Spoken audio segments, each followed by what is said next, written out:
While on land, all of the Earth's monsters have been collected and are living together in a place called Monsterland.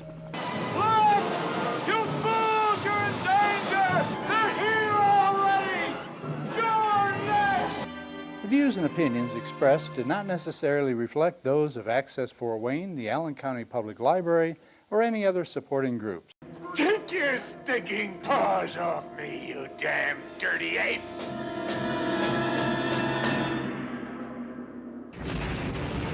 If you'd like to produce a show, call us at 260-421-1250.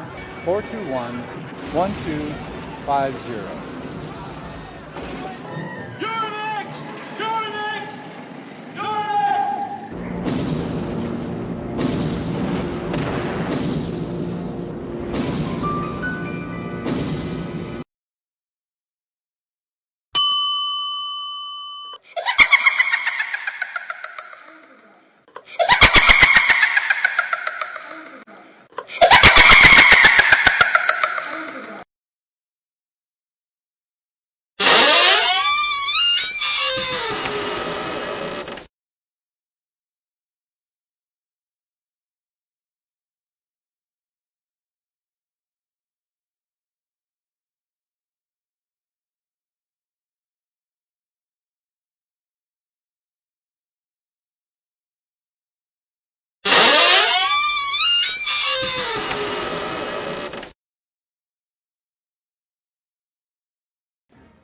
I see we have guests.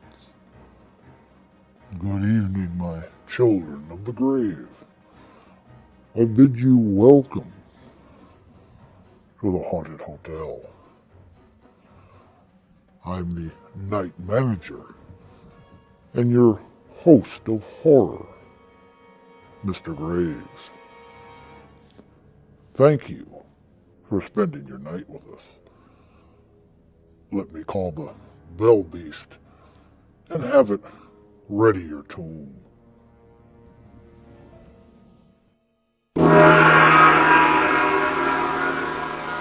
Thank you.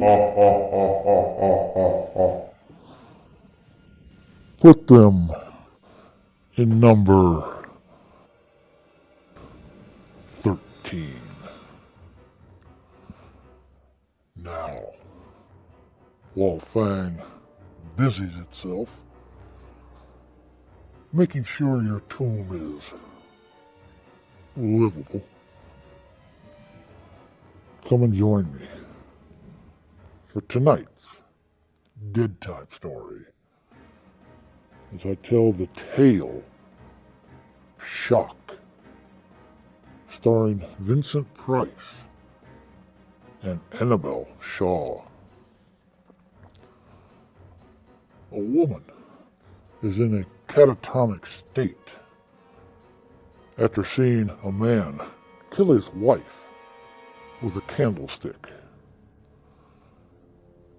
As she begins to come out of her trauma, she realizes that the doctor treating her is the man she saw commit the murder.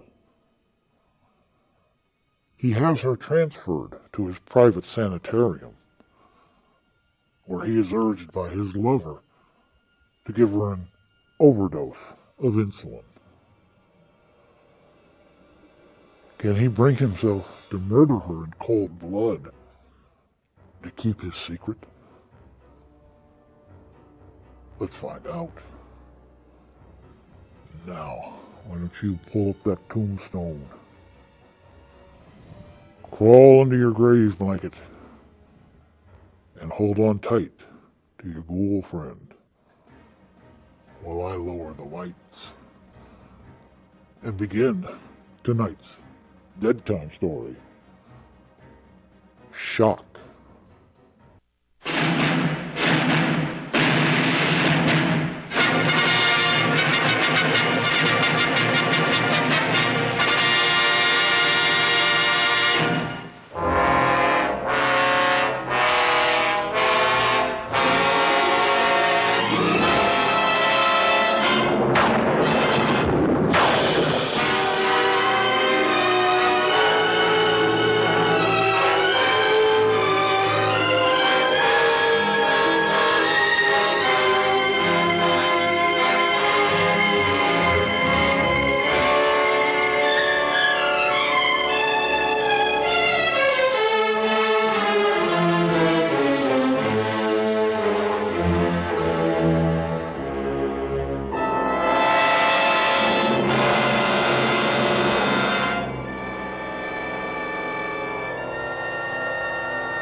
lady. That's how guys lose their jobs, not collecting fares. I'm sorry. I guess I'm a little excited. Thank you, lady.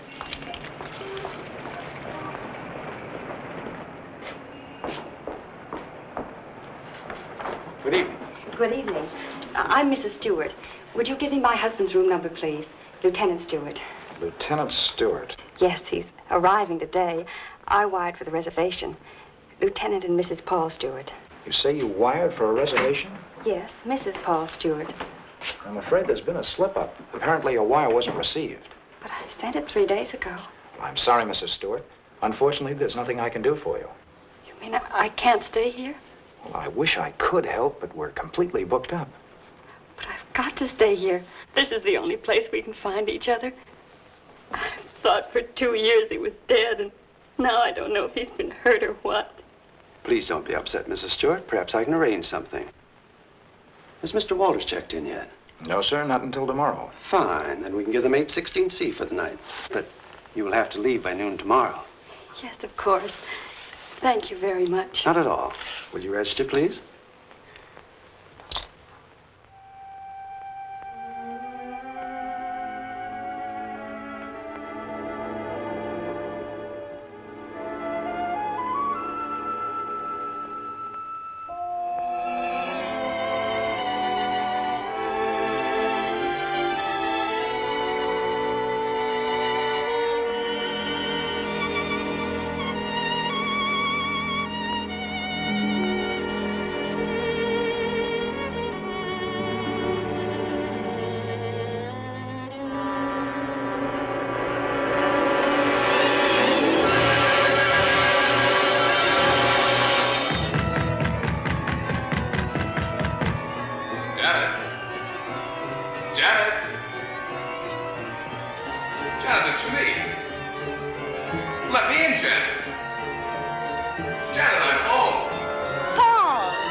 Paul?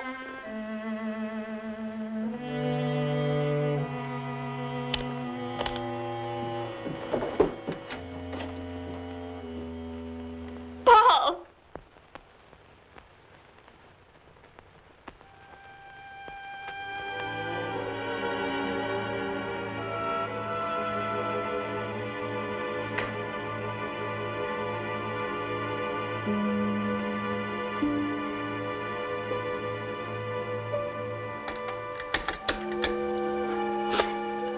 Hello, this is Mrs. Stewart.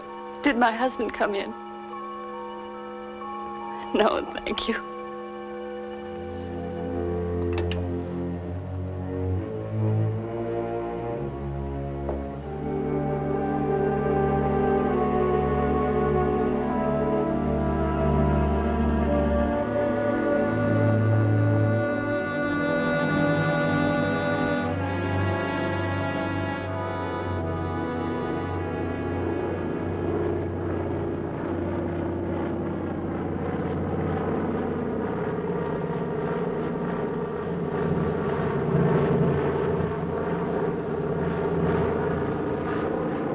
Followed me, Margaret. You've been spying on me. I have. I've been watching you for months, making a fool of yourself.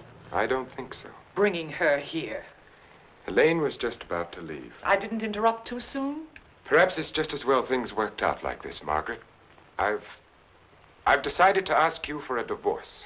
A divorce? Well? Why should I divorce you? Oh, please, Margaret, let's be sensible. Whatever we had for one another is gone. We've been afraid to admit it before, but it's true.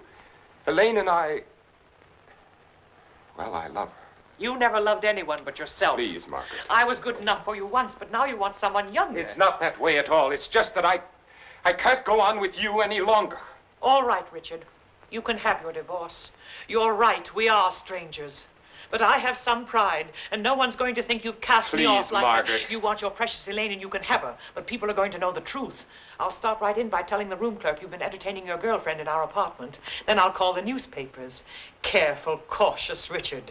Destroying everything he is for the sake of a cheap... Get away from that You phone, asked for it, Margaret. and you're going to get it. Leave that phone I'll enjoy alone, telling Margaret. your friends Leave that you that and your phone little lover alone. have been up to...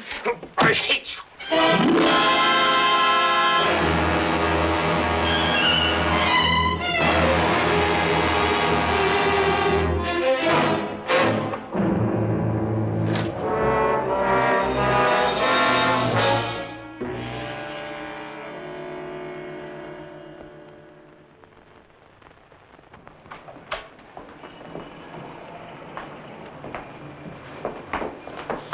Good morning.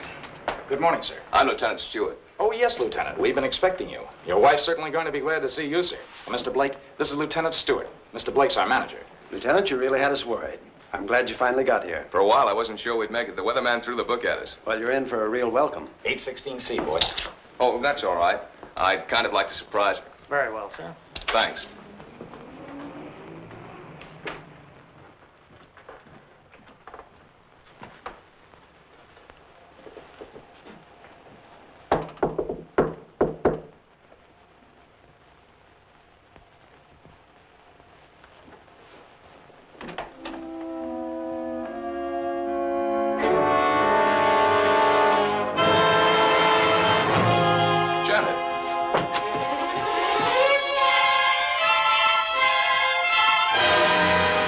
Darling, what's the matter?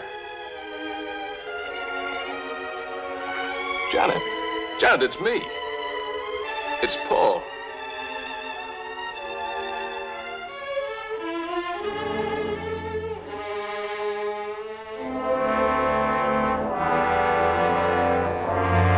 Janet!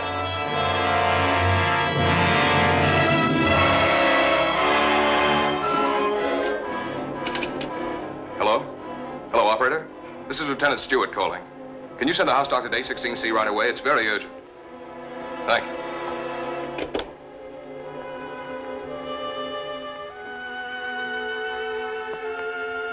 Well?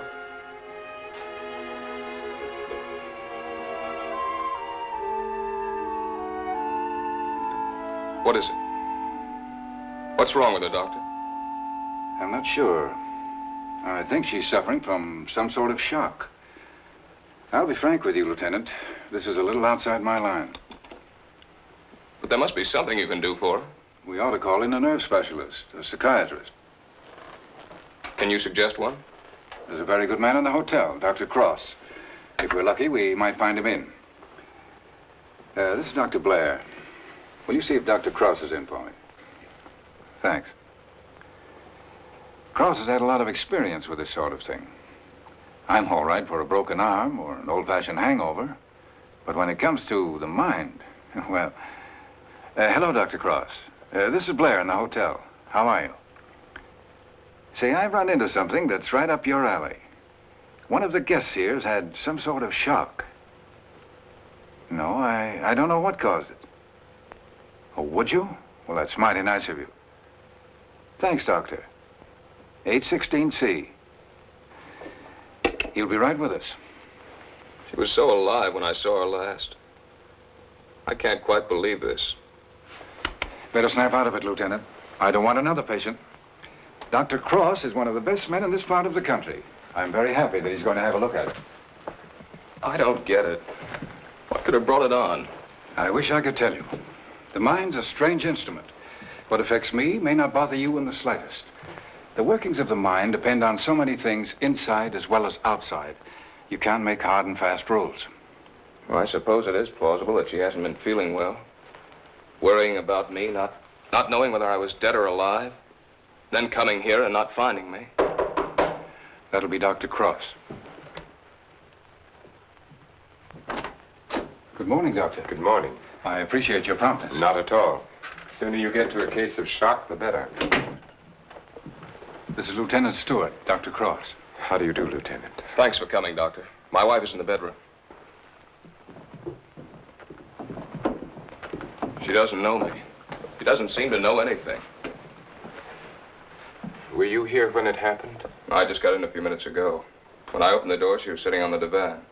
Her eyes were wide open. She was staring at nothing. Did you notice anything peculiar about her actions when you saw her last? I've been a prisoner of war for 2 years. I've just come home. Oh, I see. She's had a rugged time of it, all right. First thinking I was dead, then hearing from me. On top of all that, my plane was 12 hours late. Would you say that she was a nervous, imaginative girl? No, sir. I've known her all my life. We came from the same small town in Michigan.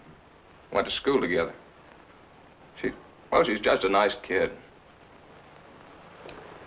What's wrong with her, Doctor? She's had a nervous collapse, went into shock. Where did you find her? In the living room. In the living room? You said she was sitting on the divan. Yes, right here. I see. What do you think could have caused it, Doctor? Well, that's difficult to say.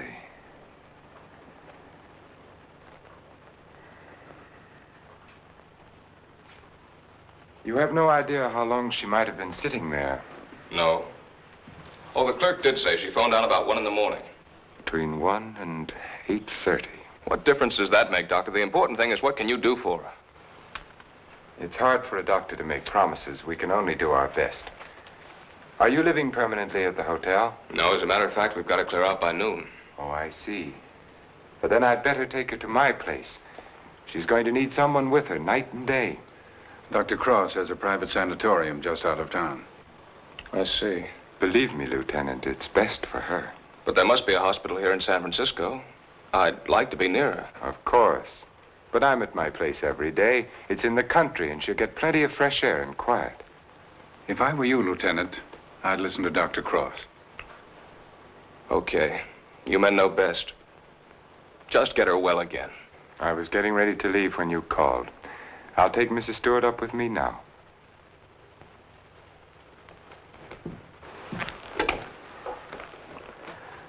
Hello, this is Dr. Cross. Will you get my office, please? I'm going along with her, Doctor. I'd rather you waited, Lieutenant, until I've been able to give her a thorough examination. It's quite possible your presence may excite her and do her more harm than good. It's just that it's been so long since I've seen her. Why don't you drive up with me tomorrow? Miss Jordan, will you call the hospital and tell Miss Hatfield to have a room ready for a new patient? We'll be there shortly. Yes, that's right. You pick us up at the hotel. Right. You'd better pack a bag for your wife, Lieutenant. Thanks, Doctor.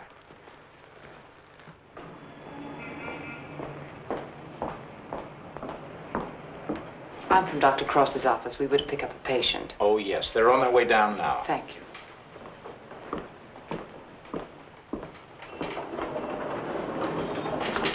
Your car's waiting, Doctor. Thank you. This is Miss Jordan from my office, Lieutenant Stewart. How do you do, Lieutenant? Mrs. Stewart has had a nervous collapse. What a shame. Don't you worry, Lieutenant. We'll soon have her well again. You'll call for me in the morning, right? Yes, I'll pick you up at 11:30.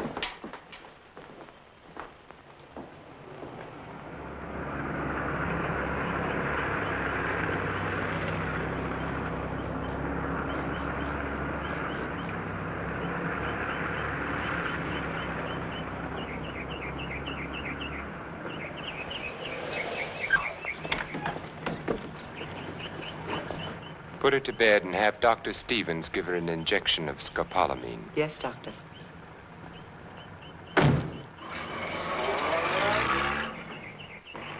Miss Hatfield, Good morning, Doctor. your patient is coming in at the ambulance entrance. You have a room ready? Yes, I have, sir. Thank you.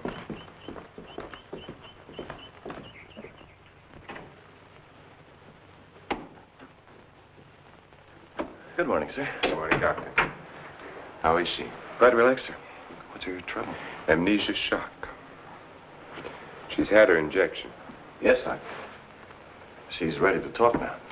Thank you. That'll be all.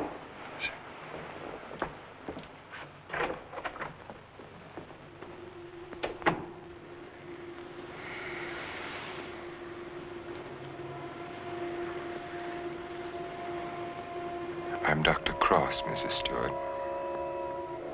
I am your friend. I'm here to help you. I want you to think. You're going to remember things now.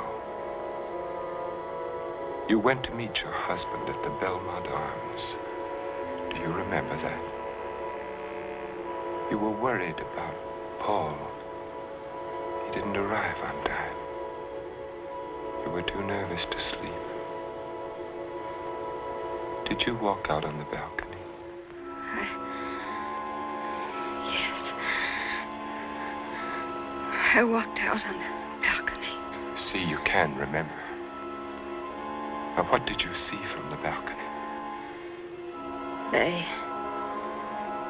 They were quarreling. You heard them distinctly?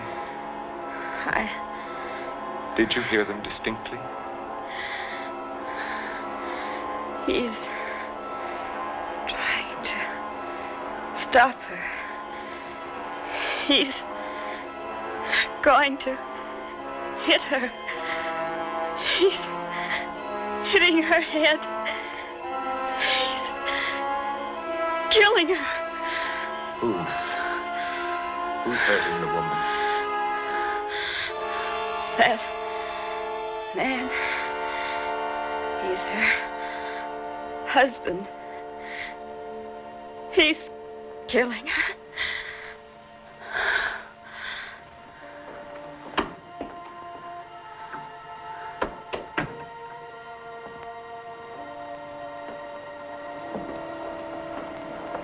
Well? She knows, Elaine. She remembers.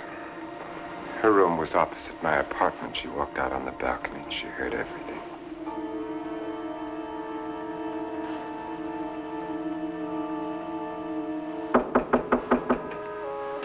Yes? Can you come now, Doctor? They're having trouble with Mr. Edwards again. Yes.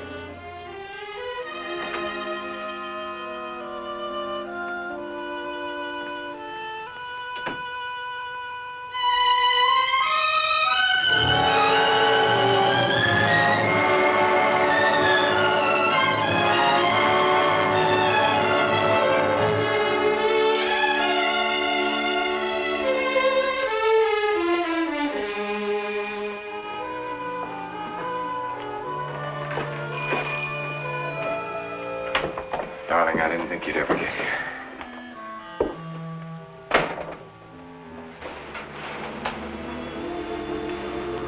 I love you.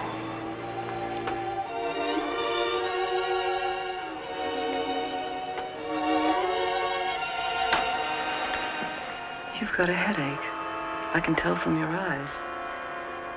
Yes, it's bursting.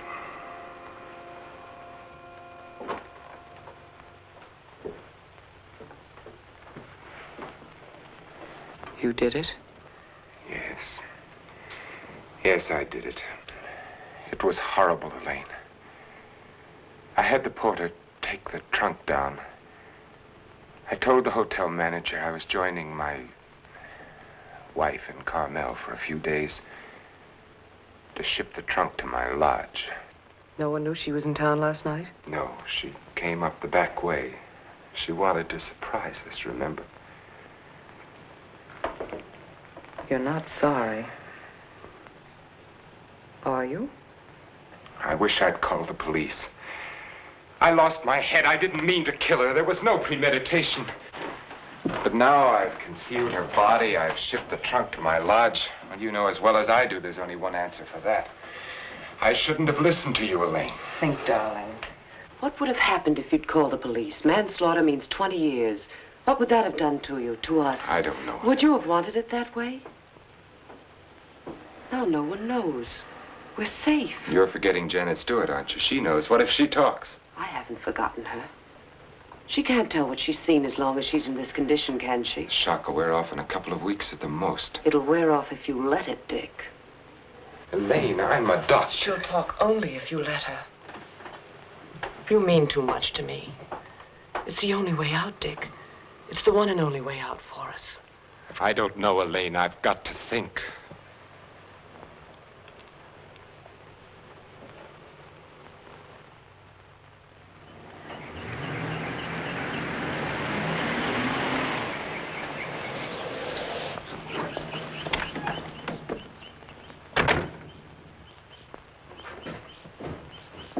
Good morning, Mrs. Penny. Good morning, Doctor. You're looking very well today. Thank you, Doctor. Good morning, Doctor. Morning, Miss Hatfield. This is Lieutenant Stewart. Miss Hatfield's our head nurse. How do you do, Lieutenant? Is Miss Jordan with Mrs. Stewart? Yes, she is, Doctor. Good morning, Lieutenant. Janet. Darling, it's me. It's Paul. I'm home, dear.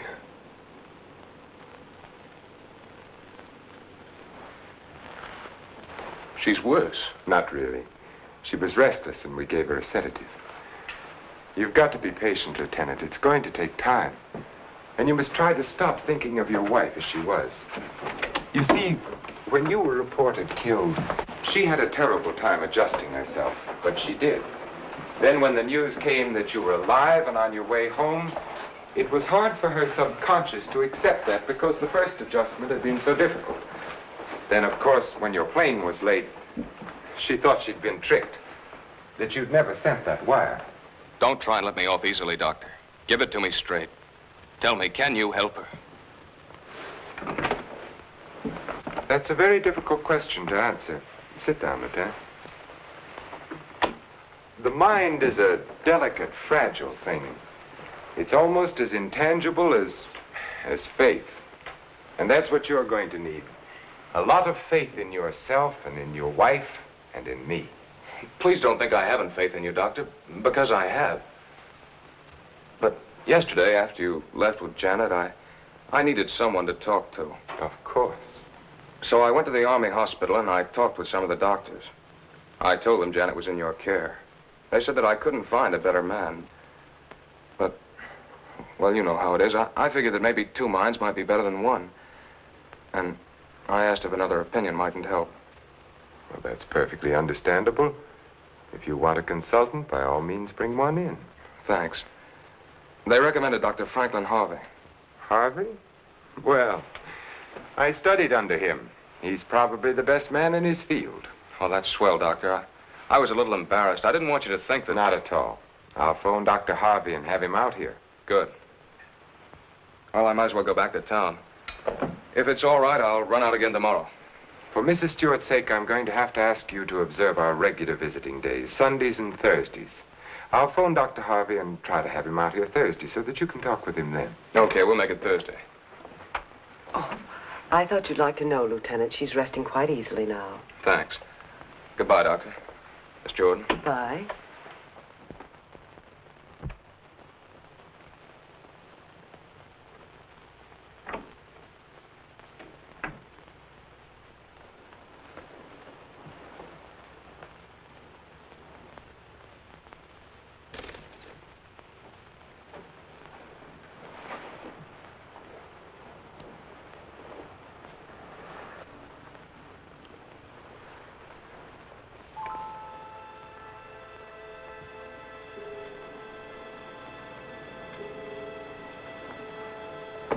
Mrs. Stewart. Mrs. Stewart. You're going out on that balcony again, Mrs. Stewart. You're looking into the other apartment. You're listening to the argument. Do you remember what happened to the woman? He's hitting her. He's hitting her with the candlestick. And now he's hitting you. No. Hitting you with the candlestick, hitting your head again and again. My head is hurting, my head. The candlestick is killing you. Soon you won't be able to remember anything. You can't hear the sound now. You can't hear anything. You can't hear. You can't remember.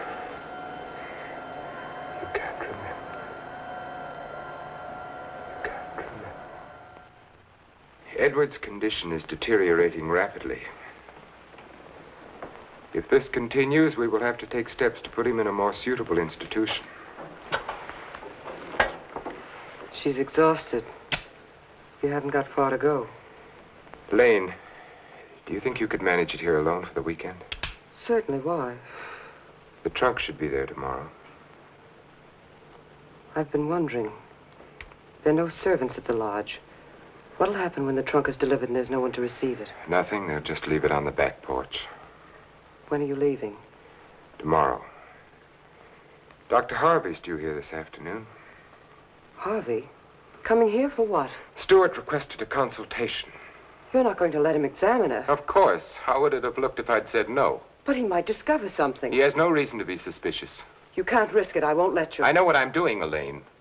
Darling, you're not thinking clearly. I've never seen things so clearly before in my whole life.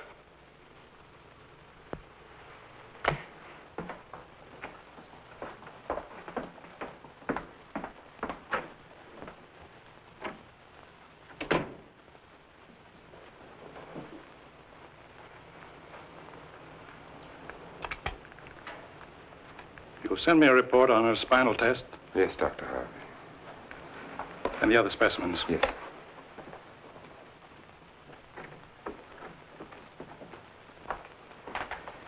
You know, Richard, I'm not sure I completely agree this was all brought on by her husband's late arrival. That was a contributing circumstance. I feel there may have been something else. Well, that's always possible, of course, sir. But I found no evidence of it. Just speculation. Will you have a cigar, sir? Yes, thank you. Let's continue the present treatment and see how she comes along. Yes. I notice, Richard, you've been giving her sedatives. Yes, I have. She's been pretty difficult at times. I'd go easy on them. If she's under sedation, there's no way of knowing when she comes back to normal. No, I'd planned to take her off them within the next 24 hours. Fine. By the way, how's Margaret? I'm joining her at the lodge. Give her my regards when you see her. I will, thank you, sir. Well, I'd better talk with the young man. Sometimes I wonder which are more difficult, patients or their families. Your Dead Time story this evening was filmed by 20th Century Fox and released on March 10th of 1946. Vincent Price, the Master of Menace, plays Dr. Richard Cross and is well known in the horror genre, starring in hundreds of films, beginning in 1939 with Tower of London, alongside of Boris Karloff and Basil Rathbone. 1953's 3D Fright Fest, House of Wax, as Professor Henry Jared. In 1971's The Abominable Dr. Phibes, as Dr. Phibes, to name a few. His distinctive voice can be heard on the 1975 song Black Widow from Alice Cooper's album Welcome to My Nightmare as a museum tour guide, as well as in Michael Jackson's 1983's song and video Thriller as the narrator of the story. Lynn Barry, who plays Nurse Elaine Jordan, was talking between takes with co-star Annabelle Shaw, who plays Janet Stewart, and mentioned that she was a direct descendant of Revolutionary War hero on her mother's side, Alexander Hamilton. Shaw then mentioned that she was a direct descendant on her father's side of Aaron Burr, the man who killed Hamilton in the famous duel. Now cut that out. Place is going to hell in a handbasket. Hell! The netherworld. The infernal region. It's time for tonight's monster question. Vincent Price, who plays Dr. Cross,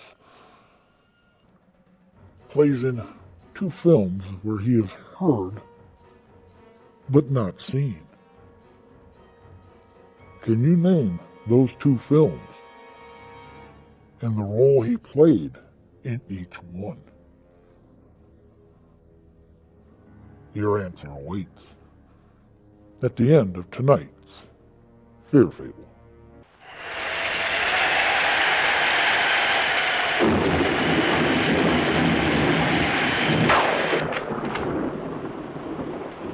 Hiya, beautiful. Hi. Yeah, what a night. You don't happen to know a blonde who'd like to relax with me, do you? That's what I thought you'd say. Coffee? Please. And poor Edwards, these storms don't do him any good. He kept ducking into his closet and slamming the door after him. Finally had to lock it. How's your patient? All right, I guess. I was talking with her husband. It's kind of tough coming home and finding a wife in that condition. Yes. Can't figure Dr. Cross's treatment. Why keep the poor guy from seeing his wife? I think it would have helped snap her out of it if she saw more of him. Dr. Cross doesn't want to get her excited. After all, the attack was brought on by worry over him. Yeah. That was close.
It's time to turn in. So you better tuck your patient in bed and get a good night's sleep. Yes, I should be up there now.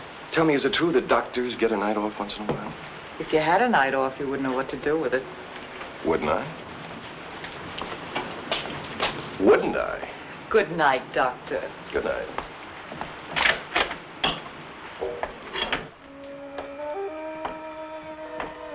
Well, another stormy weekend. It is my night off.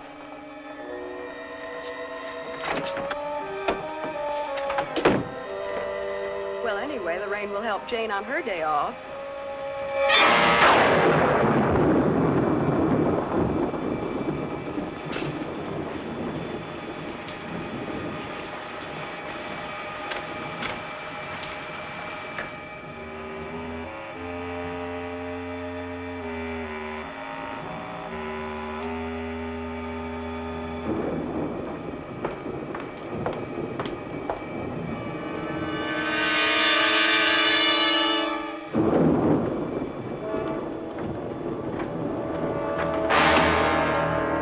Who's there? Why, Mr. Edwards, you shouldn't be in here. Come, I'll take you back. Don't I?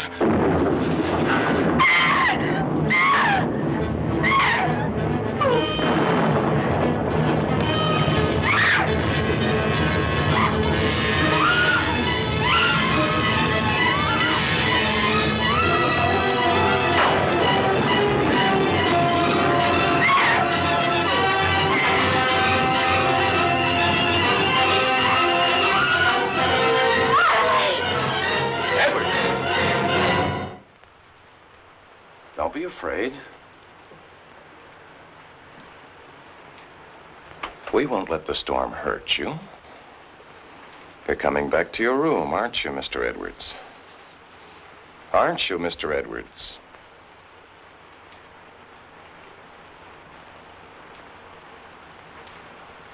That's fine. Come along. Take care of him, Frank. Yes, Doctor. Come along, sir. Are you all right, Elaine? Yes. There, Mrs. Stewart, it's all over. He killed her. He hit her on the head and he killed her. Her husband killed her.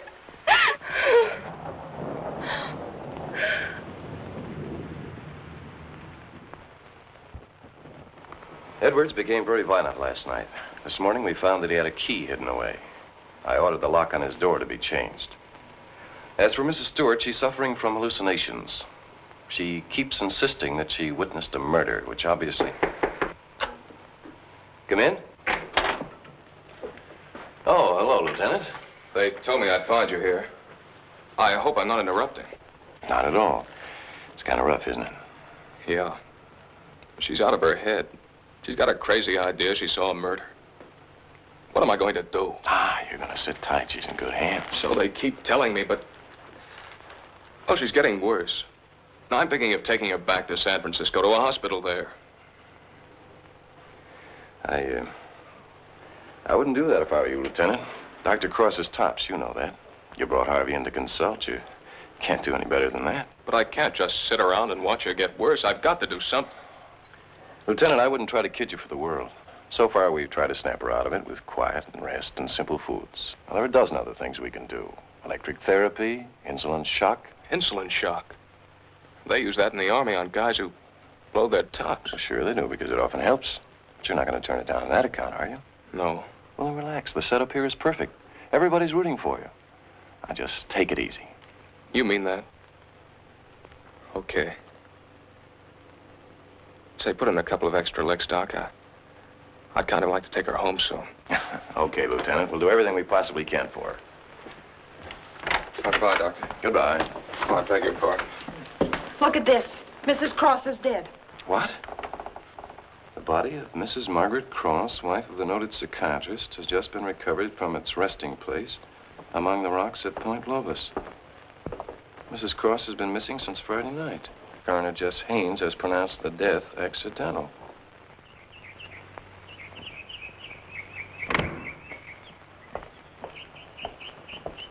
Good morning, Doctor. You have our deepest sympathy. Thank you.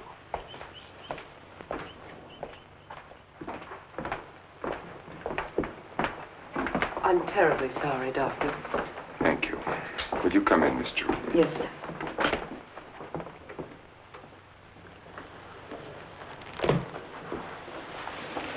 You're the perfect picture of a heartbroken husband. Am I?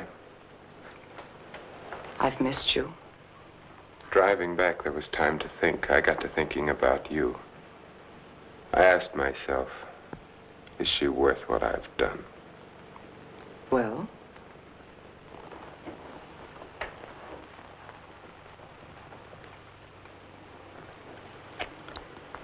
That was a very satisfactory answer. How did things go while I was away? Oh, darling, things are going so well I can hardly believe it. What do you mean?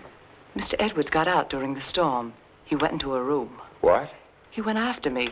I struggled with him. She woke up and confused Mr. Edwards with you. She was thrown back into that night at the hotel. Oh, Elaine, that undoes everything I've tried to do. No, Stevens and Miss Hatfield heard her. They're convinced she's insane. Now, no matter what she says, they'll think she has hallucinations. I see. But you don't see, darling. Before you were trying to make her forget. Now she can talk her head off and no one will believe her. If we can encourage her to talk, convince her husband that she's insane, we can keep her here as long as it suits us. Then have her committed.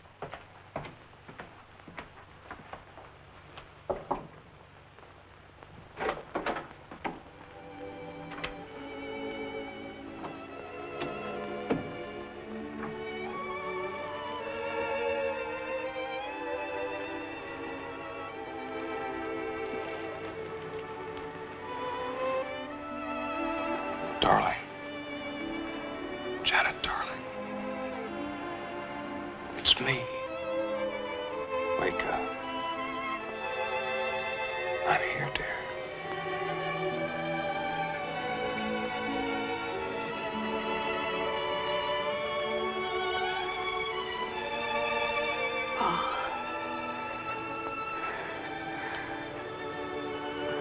I've waited all night for you, darling.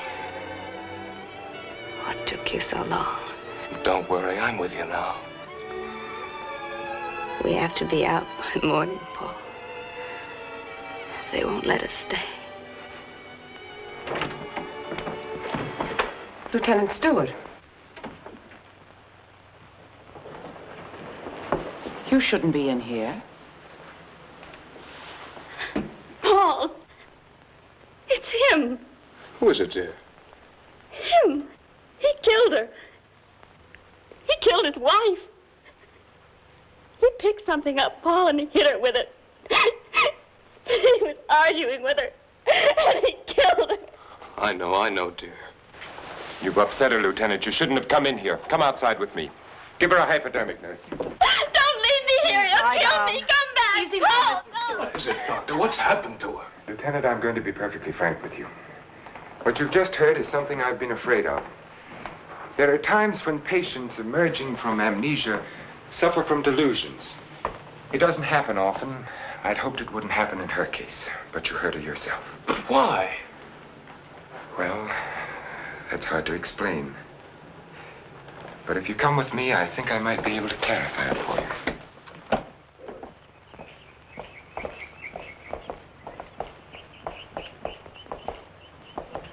Hello, Mrs. Penny. Good day, Doctor. How are you feeling today? Just fine, Doctor, just fine. That's a lovely thing you're knitting there. It's a shawl for one of my friends. Everyone here treating you well? Oh, yes, they're very nice to me. Dr. Stevens hasn't tried to kill me with that needle for a long while now. Neither has Miss Hatfield. Haven't I told you many times, Mrs. Penny, that no one here is trying to kill you? Oh, yes, they are. You all want to kill me. You're murderers, all of you. But I've learned. I'm too smart for you.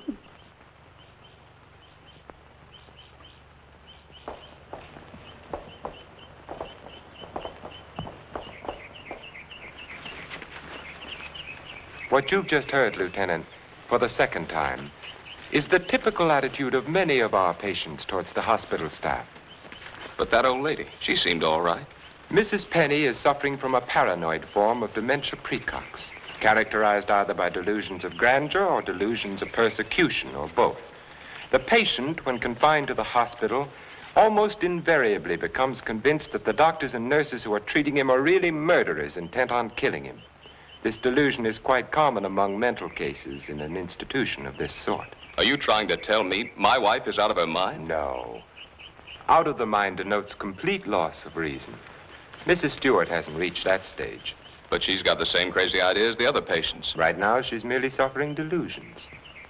However, I feel it's only fair to tell you, Lieutenant, that this condition can become worse. Our fight now is to prevent further deterioration of her mind. You've got to help her, Doctor. You've got to get her well again.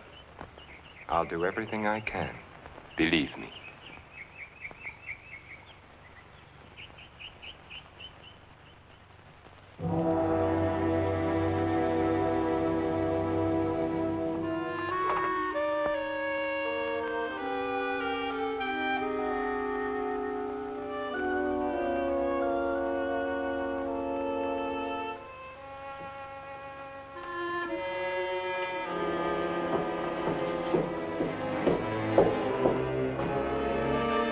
Come now, Mrs. Stewart, you shouldn't be out of bed.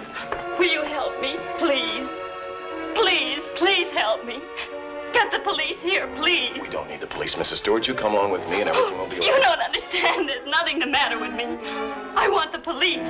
That doctor's a murderer. Right, you go back to bed and we'll call the police. Don't talk to me as if I were crazy. I'm telling you the truth. Orderly. Now come along, Mrs. Stewart. No one is going to hurt you. No, Everything's going to be all right. Orderly! Let me go. No. I'm not crazy. I'm not crazy. I wish you could have been there to see her yourself. Yes, I heard about it this morning. She had the usual delusions. She kept insisting that you were a murderer. You know how they get. She wanted me to call the police. For a moment, she became very violent. I had to give her a sedative. I think we ought to do something about her. I agree with you, Doctor. I'll be in to see her in a few minutes. Thank you, sir. Thank you.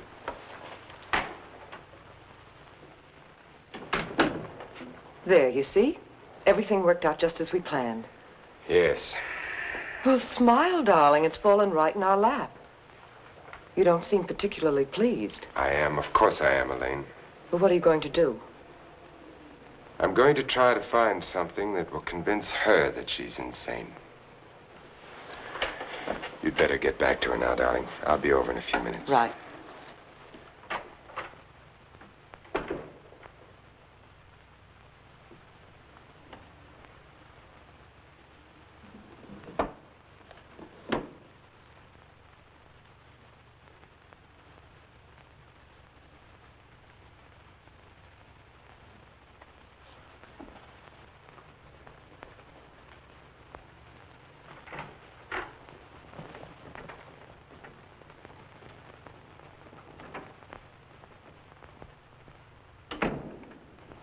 You feeling any better today? I'm all right. There's nothing the matter with me. Miss Jordan tells me that you're still talking about some woman I'm supposed to have killed. I've asked you to stop thinking about such things, Mrs. Jordan. But it was your own wife. If I can prove to you that you couldn't have seen me kill my wife, would you believe that this is a delusion you've been suffering from? You were arguing with her about a divorce.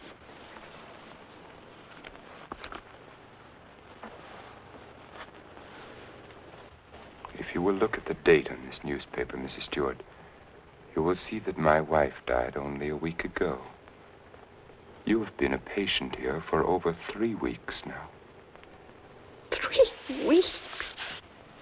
That's right. So you see, this has all been a very vivid dream. You must fight these dreams, Mrs. Stewart, or they're going to become worse, and we don't want that to happen. My mind is all right. It's not all right, Mrs. Stewart. Your mind is sick, and it's getting worse. My mind is all right. You wouldn't want your husband to see you in that condition, would you? He doesn't even want to see you when you're like this. You're losing your mind, Mrs. Stewart. No, no. Losing your mind.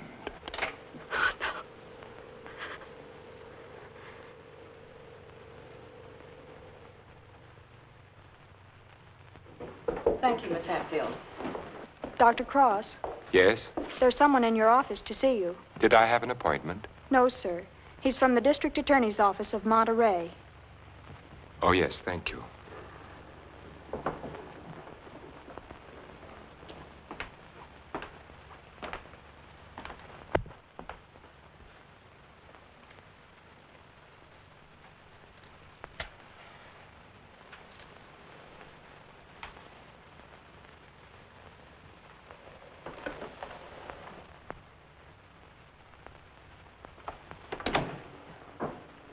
Dr. Cross? Yes? How are you? My name's O'Neill. I'm with the District Attorney's Office in Monterey County. Oh, yes. What can I do for you? It's in connection with your wife's death, Doctor. I thought the case had been closed. Something happened this week that made us consider the possibility that your wife didn't fall into that chasm by accident. I don't understand. A couple of days ago, someone broke into Harwood Lodge, beat Mrs. Harwood into unconsciousness, and made off with her valuables. We caught the thief day before yesterday.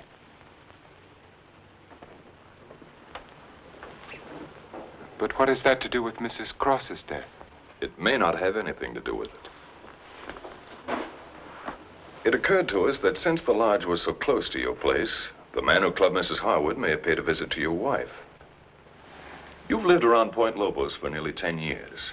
Mrs. Cross spent much of her time there. She must have known those cliffs pretty well, even at night. Yes.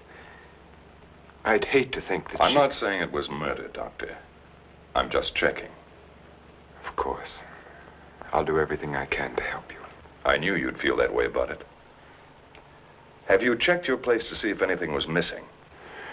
I'm sure there isn't, or I'd have noticed it. If it's all right with you, Doctor, we'd like to have Mrs. Cross's body exhumed.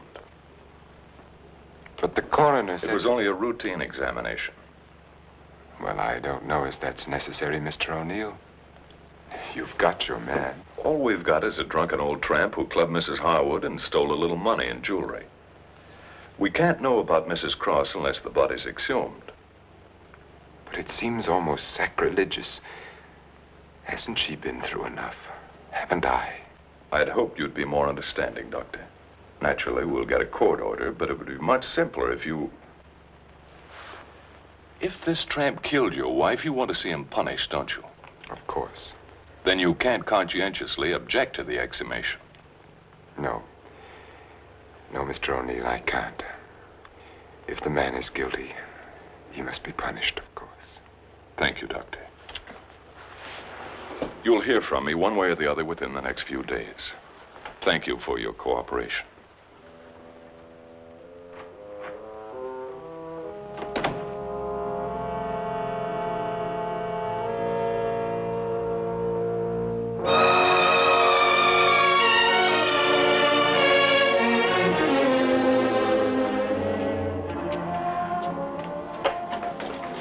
Darling, I've been so worried I didn't know what had happened to you.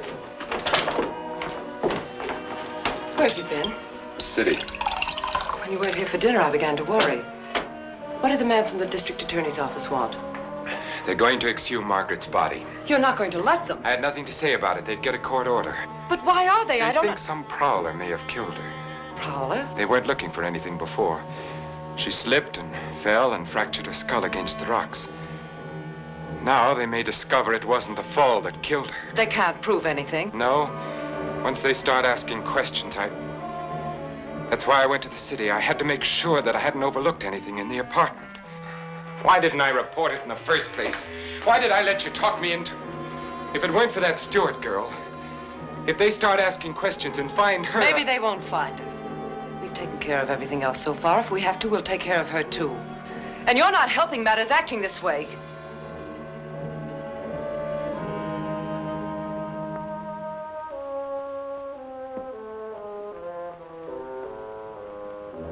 If a man wanted to, if he had courage, he could get rid of her and no one would ever know. The doctor has an advantage. I could give her insulin shock treatment. Shock treatment's indicated in a case like hers. I could give her 4 injections. Then with the last one, an overdose. No one would ever know the difference. Then we'd be safe. No matter what the district attorney's office found, we'd be safe. They'd have nothing on us, Richard. We could get married then. You'd be yourself again, Richard. We'd find peace and quiet here, just the two of us. You don't think I'd do it, do you? Why not? Is her life more important than ours? I've had enough. Look, Elaine, I can't go on like this. Things keep piling up. First it was Margaret, and then tricking that child so that she'd forget. Then convincing her that she was insane. There's a limit beyond which even I can't go.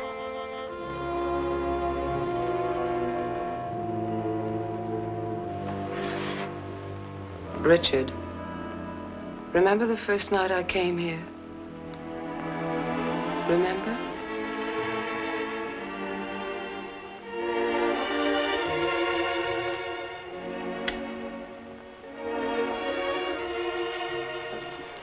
You were alone. We were sitting here in front of the fireplace with a sick headache. The lights were out. You didn't hear me when I knocked, and I opened the door and you said, "Oh, it's you, Miss Jordan." You called me Miss Jordan then, remember? I told you I had to see you about Mrs. Penny's prescription. You talked to me and you saw that I was tired and you asked me if I wouldn't have a drink. I hesitated and you said, "I won't bite your head off, Miss Jordan." And we had a drink. Remember? You sat here for a long time and then suddenly you laughed and you said your headache was gone. And you asked me about my family and I told you. And we both laughed. Remember?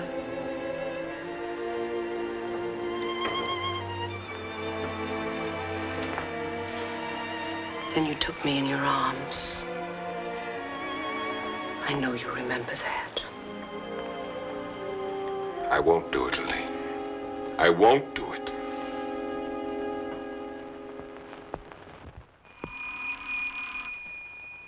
Just a minute, I'm coming.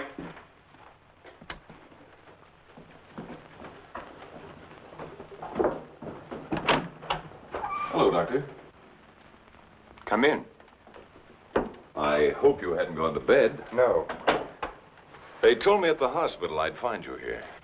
I didn't expect to see you so soon, Mr. O'Neill. I thought you'd phone me if there were any developments. I had to serve the papers.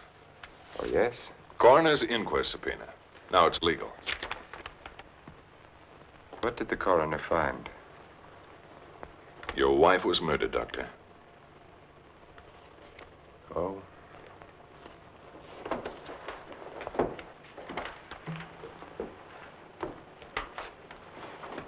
Are you sure? Yes, sir. Sit down, Mr. O'Neill.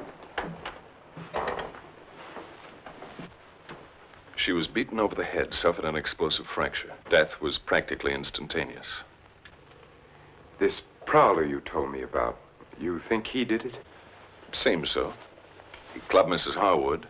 Your wife went out the same way. A pattern. Killers usually follow a pattern. You don't know how she was killed? I mean, the weapon? She was struck with a candlestick. A candlestick? Are you sure? A heavy silver one. How can you know? Microscope. There were particles of silver in the wound. They told us it was a silver object. There were bits of wax mixed in with the silver. They told us it was a candlestick. It must have been a heavy candlestick to have done the damage. Just routine, Doctor. A criminal doesn't have much of a chance these days, does he? No, sir. By the way, do you have any silver candlesticks at the lodge? We might have. I'd like your permission to go through the house. The murderer may have left the candlestick behind, in which case we'll get fingerprints. If he got rid of the weapon, we may be able to find the mate. Then we'll know what to look for. Of course, go right ahead. Thanks. Now, if we can find the candlestick, our troubles are over. By the way, when did you see Mrs. Cross last? Alive, I mean. Oh, a couple of weeks before she was killed. Why? Can you place it a little more definitely? I think so. Things had been piling up around here, and I needed a change. So I drove down to Point Lobos on a Friday night. Anyone see you? I don't think so. Why? We're trying to fix the exact time of her death. Well, I'm not sure anyone saw me. I drove down there on Friday night, left there around 9:30 Saturday night. Well, it's not too important. Naturally, I want to do everything I can to help you, Mr. O'Neill. If I think of anything, I'll get in touch with you. Thanks. Sorry to bother you so late. That's all right. See you at the inquest. Good night, Doctor. Good night.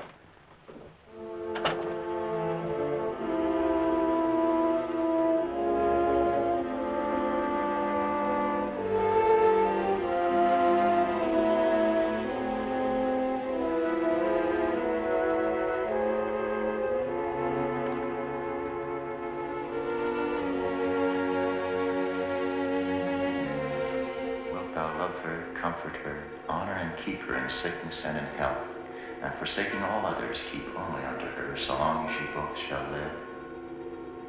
I will. What's the matter, Richard? You haven't been yourself lately. Something on your mind?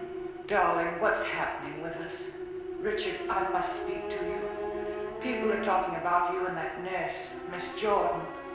How do you like my hair, Richard? Of course, I've had it dyed. Everyone says it makes me look years younger. I could give her 4 injections. Then with the last one, an overdose.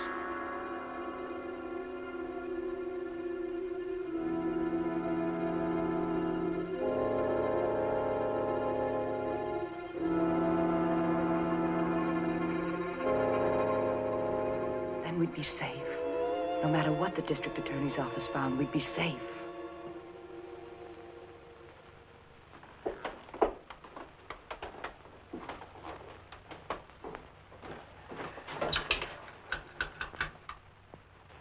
Get me Lieutenant Stewart, please. The treatment itself consists of a series of shocks brought on by injections of insulin. The dosage and the degree of shock is gradually increased until we've reached what we feel is the limit the patient's system can stand. Well, if you do give Janet this insulin, how certain can you be that it'll help her? I'm neither a miracle man nor a prophet, Lieutenant. If medicine were an exact science and not an art, I might be able to tell you. But you think there's a chance? Yes, I do. I have seen it work in the Army. All right, Doctor, go ahead and try it. Fine. We'll begin the treatment tomorrow morning.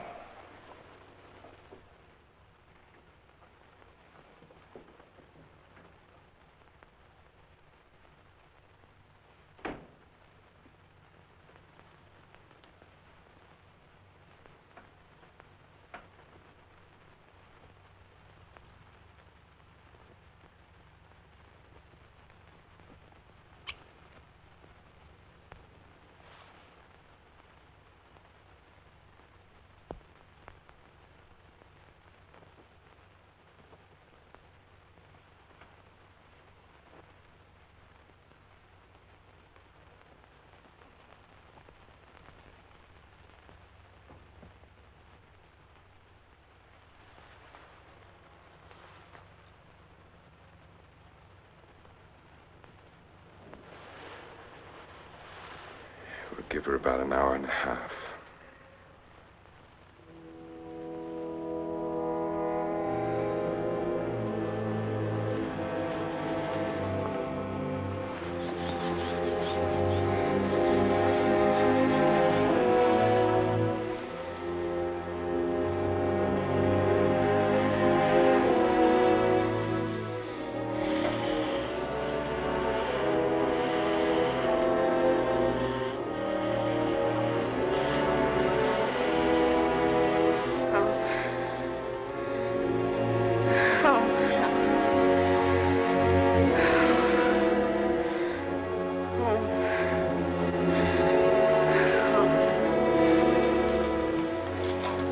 Watch her.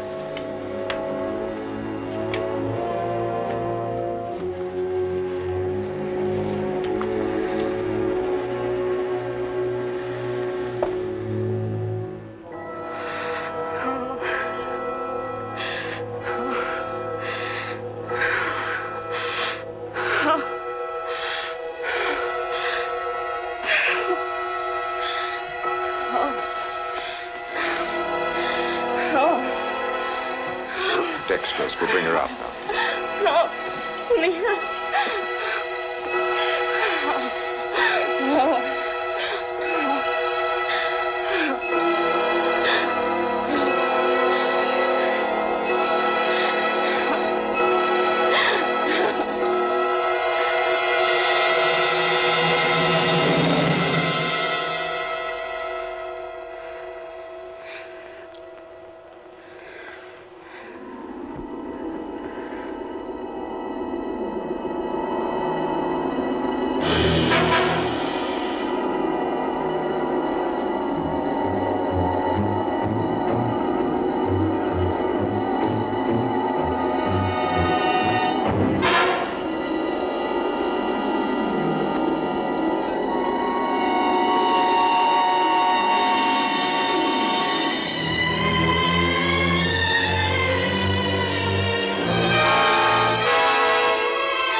Is Dr. Harvey in? Yes, he's in. Do you have an appointment?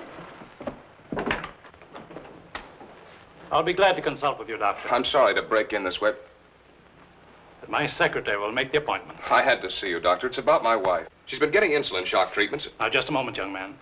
Oh, it's Lieutenant Stewart. Well, we've had some wonderful results with insulin. But after 3 treatments, she still insists she saw Dr. Cross murder his wife with a candlestick. Murder his wife? Yes, and she says he's trying to kill her now. Well, that's a very common delusion. Mrs. Cross is dead, and Dr. Cross did live in our hotel. You and the Crosses were in the same hotel? The Belmont Arms. I see. And when was it she said that? Yesterday? Yes, after the treatment.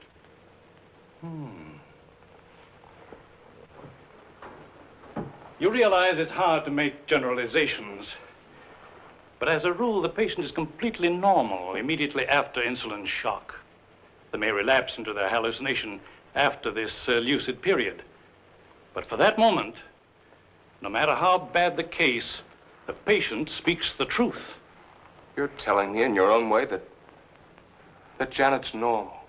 That she's got something on Cross and he's pretending she's crazy to save his own neck. Well, I'm not saying quite that, but, Will you read this, Doctor?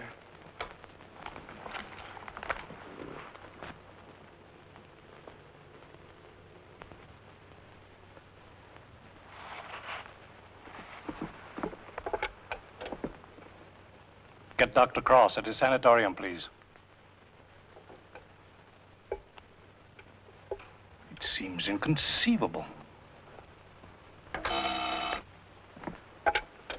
Hello, Dr. Cross. I'm sorry, Dr. Harvey. Dr. Cross is with Mrs. Stewart. No, sir, this is Dr. Stevens' day off. I see. Thank you.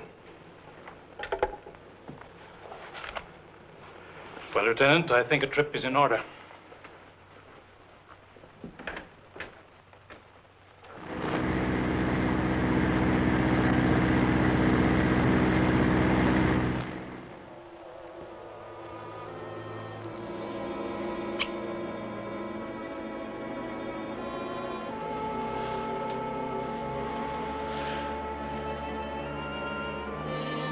She's the only one who knows Richard. No matter what O'Neill says or anyone else, if she's out of the way, we've nothing to worry about.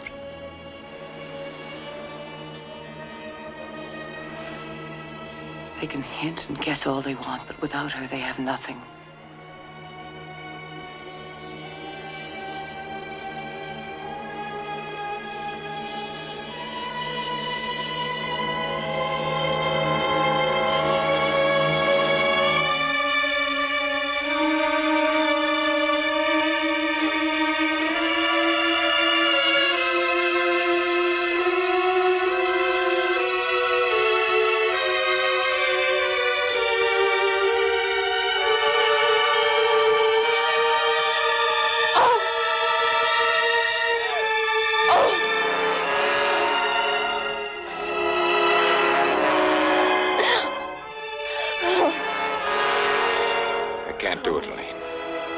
I've got to bring her out of it. No. No, you can't. Dick, you can't. Dexterous, Elaine, I've got to save her. I've got You can't. I won't let you. We've got to go through with this. Don't you understand? I can't go through with it. It's her life or ours. No one will ever know. Elaine. Richard, listen to me. Let go of her. Richard, I love you. Let go. Oh, Richard! Richard!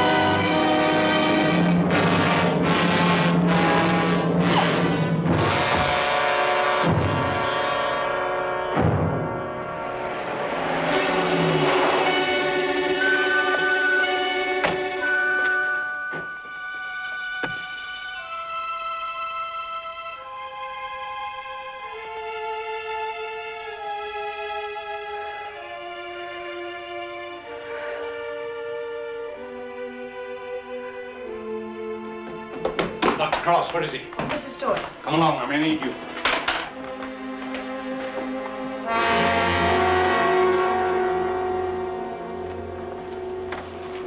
Adrenaline, quickly.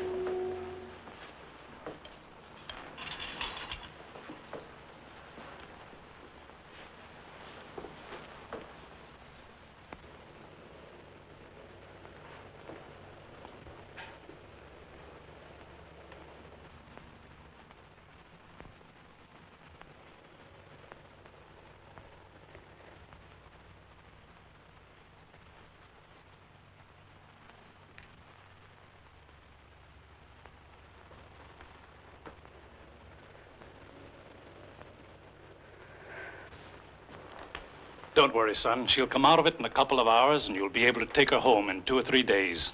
I'm very grateful to you, Doctor.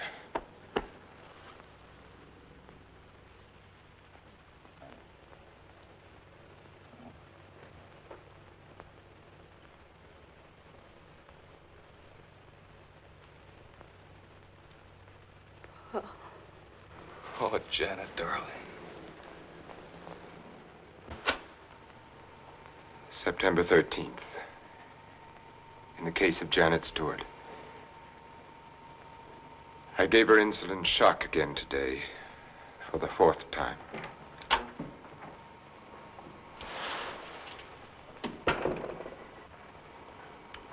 Can you give me a minute? Thank you.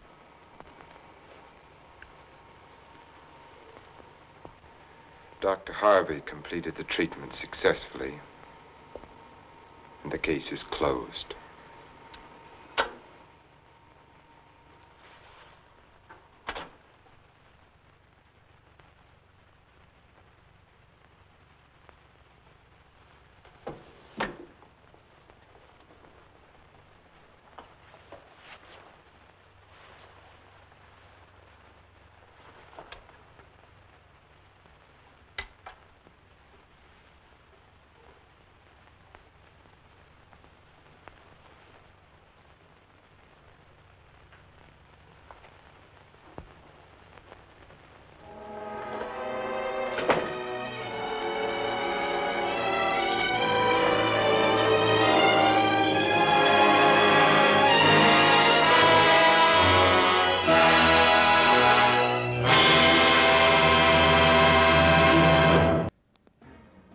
It's a good thing you tried to kill Janet in 1946, Doc. You'd have tried to do that today. The insurance company never would have paid for all that insulin, and it would have come out of your own pocket. Now, let's reveal your answer to tonight's monster question. In what two films is Vincent Price heard but not seen? And what role did he play in each one? First was 1940's The Invisible Man Returns from Universal Studios. He plays Jeffrey Radcliffe, who uses Dr. Griffin's formula of invisibility to prove he is not a murderer. Next is 1948's Abbott and Costello Meet Frankenstein, also from Universal, where he reprises his role as Radcliffe, scaring Bud and Lou out of their boat. Allow me to introduce myself. I'm the Invisible Man.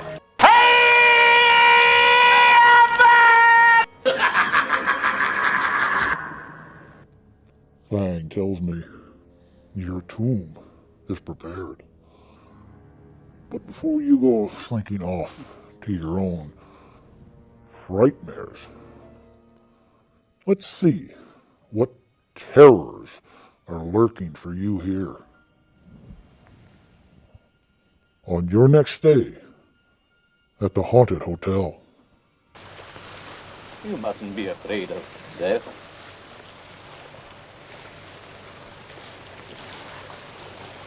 When this ship sailed, death sailed on her. What do you mean?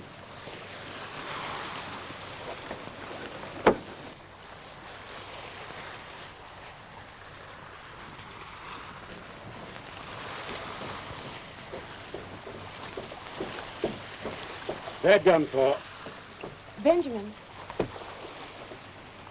That man Anton. He said, when this ship sailed, death sailed on her. What did he mean? Oh, just superstition. The look on his face. I have never seen a man look like that before. Well, my dear, old seafaring men are superstitious. Now, don't think about it anymore, darling. The Phantom Ship. Your next Dead Time story. Be sure to make your reservation. And please like The Haunted Hotel on Facebook. Until then, I bid you all good night. Keep it real. And as always, rest in peace.